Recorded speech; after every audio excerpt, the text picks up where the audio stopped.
ముఖ్యమంత్రి గారు మాట్లాడిన మాటలు ఏవైతే ఉన్నాయో సభ్య సమాజం తలదించుకునే విధంగా కొన్ని వ్యాఖ్యలు చేస్తున్నారు. ఈరోజు స్వతంత్రం సాధించిన రోజు అందరం కూడా అదే మూడ్లో ఉన్నాం. ఆ మహనీయుల త్యాగాలన్నీ కూడా నెమరు వేసుకుంటూ ఉదయం నుండి కార్యక్రమాలు చేసుకుంటూ వచ్చున్నాం. పిల్లలకన్నీ నీతులు చెప్పుకుంటూ ప్రతి స్కూల్లో చెప్తూ వచ్చిన సందర్భంలో ఒక్కసారి టీవీ ముందు కూర్చొని చూస్తూ ఉంటే ఈ రాష్ట్రానికి ఈ రాష్ట్ర ప్రజలకు ప్రతినిధిగా ఉన్న గౌరవ ముఖ్యమంత్రి గారు మాట్లాడిన మాటలు చూస్తూ ఉంటే అంటే అందరు కూడా తలంచుకునేటట్టు ఈరోజు చూసిన సందర్భం చూస్తున్నాం. ఒకటి నాకు ఏమర్థమైందంటే ఈరోజు ముఖ్యమంత్రి గారు మాటలు విన్న తర్వాత సీతారామ ప్రాజెక్ట్ క్రెడిట్ ఎవరిదంటే ఎవరని పోటీ పడడానికి వాళ్ళ మంత్రులు ఏ విధంగా కొబ్బరికాయలు కొట్టిండ్రు పోయింది అనేది రాజశేఖర రెడ్డి గారు చెప్పున్నారు. నిజంగానే సీతారామ ప్రాజెక్ట్ని 8 నెలల్లో పూర్తి చేయగల సత్తా ఈ ప్రభుత్వానికి ఉండి ఉంటే పాలమూరు రంగారెడ్డిని ఎందుకు గాలికి వదిలేసిన ముఖ్యమంత్రి గారు అని అడుగుతా ఉన్నాను. ఎందుకంటే మీ జిల్లాకు సంబంధించింది, ఆ ప్రాంతానికి సంబంధించింది ఇప్పటి వరకు ఒక్కసారి కూడా రివ్యూ చేసిన సందర్భం మాకు కనిపించలేదు. రెండవది మాట్లాడుతున్న సందర్భంలో ప్రతిసారి హరీష్ రావు గారు వచ్చి ఏదో అమరవీరుల స్తూపం దగ్గర ముక్కు నేలకు రాయాలని మాట్లాడి ఉన్నారు.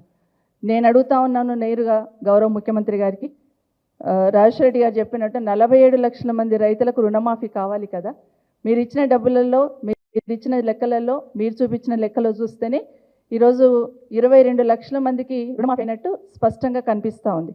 మరి మిగతా బ్యాలెన్స్ రైతులకి రుణమాఫీ కానందుకు మీరు ముక్కు నీళ్ళకి రాయాలా అమరవీరుల స్తూపం దగ్గర అనేది మిమ్మల్ని మీరే ప్రశ్నించుకోండి అని కోరుతా ఉన్నాను. ఎందుకంటే ఇదంతా కూడా రేపు జనాలు ఇప్పటి వరకు వెయిట్ చేసి ఉన్నారు. 2 లక్షల రుణమాఫీ వస్తుంది, ఇంకా మాది రుణమాఫీ అవుతుందనే నమ్మకం విశ్వాసంతో ఇప్పటివరకు ఎదురు చూస్తూ ఉన్నారు.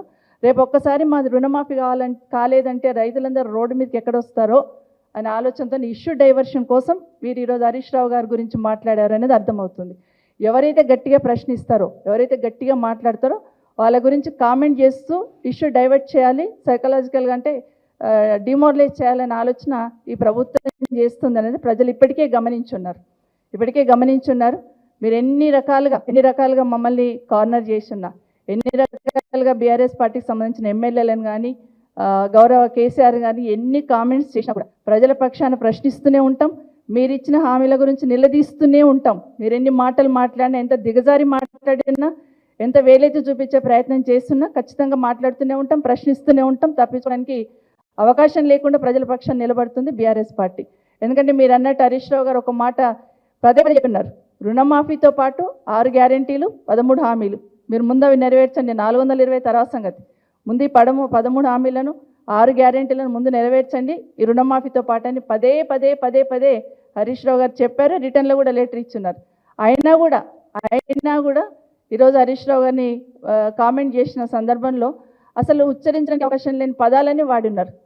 అంటే రాజకీయాలలో అందాలు పనికొస్తాయి, అందం ఎందుకు పనికొస్తుంది? పని చేసి నమ్మకం విశ్వాసాన్ని చురగొనాలి. కానీ పక్కన ఉన్న వాళ్ళందరూ చూస్తూ ఉంటే పక్క రాష్ట్రాలు ఈరోజు గొప్ప చెప్పుకున్నారు, మేమేదో చాలా గొప్ప చేసినాం రుణమాఫీ అని. కానీ మీ మాటలు చూస్తే పక్క రాష్ట్రాల్లో నలుగురు తలంచుకొని తెలంగాణ రాష్ట్రంలో మాట్లాడిన ముఖ్యమంత్రి గారు మాట్లాడిన మాటలు వినొద్దనే లెవెల్లో ఈరోజు మీరు మాట్లాడున్నారు. చాలా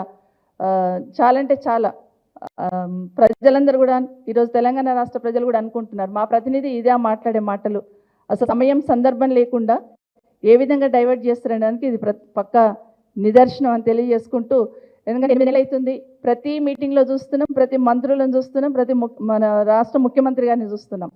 కేసీఆర్ గారు, కేటీఆర్ గారు, హరీష్ రావు గారు వీళ్ళ ముగ్గురు మాటలు లేకపోతే, పేర్లు లేకపోతే అసలు ఆ రోజే గడవదు అన్నట్టు ప్రతి ఒక్కదానికి అవసరం ఉన్నా లేకున్నా వీళ్ళ ముగ్గురు పేరు తీసుకోవాలి, చావమనాలి. అసలు ఏంటో అర్థమైతే లేదు. ఒక ముఖ్యమంత్రి హోదాలో ఉన్నవాళ్ళు మాట్లాడే మాటలని ఒకసారి మిమ్మల్ని మీరు ఆత్మవిమర్శ చేసుకోండి. ముఖ్యమంత్రి గారు, ఈ రాష్ట్రానికి ముఖ్యమంత్రి మీరు, ఒక పార్టీకి కాదు. ఈ రాష్ట్ర ప్రజలకు ప్రతినిధిగా ఉన్నారు. ఈ రాష్ట్ర ప్రజలందరూ కూడా అబ్జర్వ్ చేస్తూ ఉంటారు మా ముఖ్యమంత్రి గౌరవప్రదంగా మాట్లాడాలని. కానీ ఈరోజు మీరు మాట్లాడుతున్న మాటని మీరు ఆత్మవిమర్శన చేసుకోవాలని కోరుతా ఉన్నాను. ఖచ్చితంగా ప్రభుత్వాన్ని మా పార్టీ తరఫున ఖచ్చితంగా నిలదీస్తూనే ఉంటాం. అన్నీ అమలయ్యేంత వరకు ప్రజల పక్షాన ప్రశ్నిస్తూనే ఉంటాం.